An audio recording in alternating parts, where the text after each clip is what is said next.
Alright, so I did some test flying off camera. It's currently 8 o'clock unfortunately, so I don't got much time to charge the battery. But with that being said, unfortunately the enemy plane is so far superior in, well, being more controllable.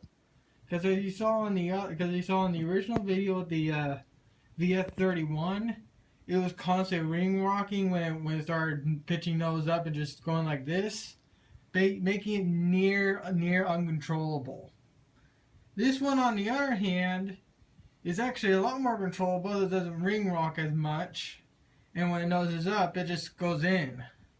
The only problem with my current version is the fact that when I give it a little bit of left input, instead of it just going slowly, it just sharply goes to the left and just dives in. But that's not the case when I tell it to go right.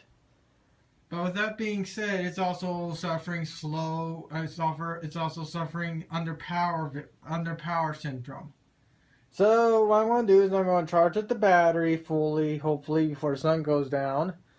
Go outside and show what this thing flies like, because this one is a lot more stable, and I'm thinking if I can get it just to have the right amount of power, it will actually fly, in theory at least. Because from what I've been able to see, it's actually fairly, like I said, fairly stable and everything else. So in the next 30 minutes or so, I'll have a video out, hopefully, or at least start recording. Alright, been doing a couple of pre-test flights. This one is actually a lot more stable. My parents constantly going in the video, so I flew this thing to a tree, so at least that's an accomplishment. Alright, just make sure you get the thing a shot, the camera will do the rest.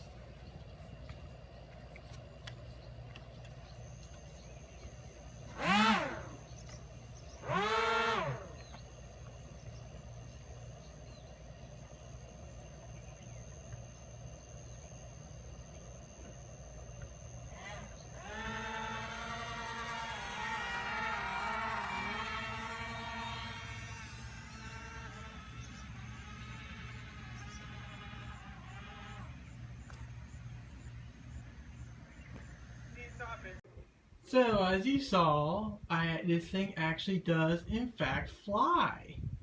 Now granted, it's not optimal, but for proof of concept aircraft that I've only ever gotten to fly any other time when it comes to proof of concept, is the second If My Heart Had Wings glider, which is flat forward and has a V-tail, which is of course right here to fly.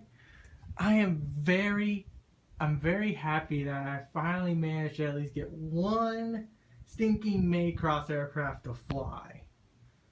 The only thing I gotta do is maybe move the battery ever so slightly forward, but what I'm going to end up doing is I'm going to end up getting myself a 2-cell lithium polymer that's something like 800 milliwatt hours or something like that. I do have to be concerned with weight restrictions with the battery, because I have to keep the LiPo battery within the exact same amount of weight that the NiCad was in.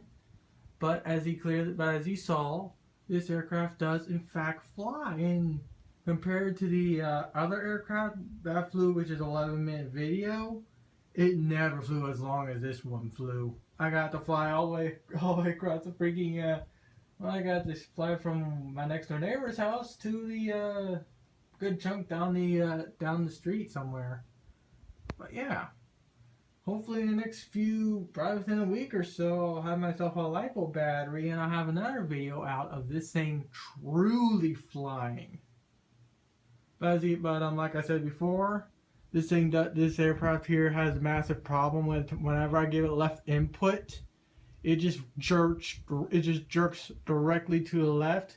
So I gotta constantly counteract whenever I give left input.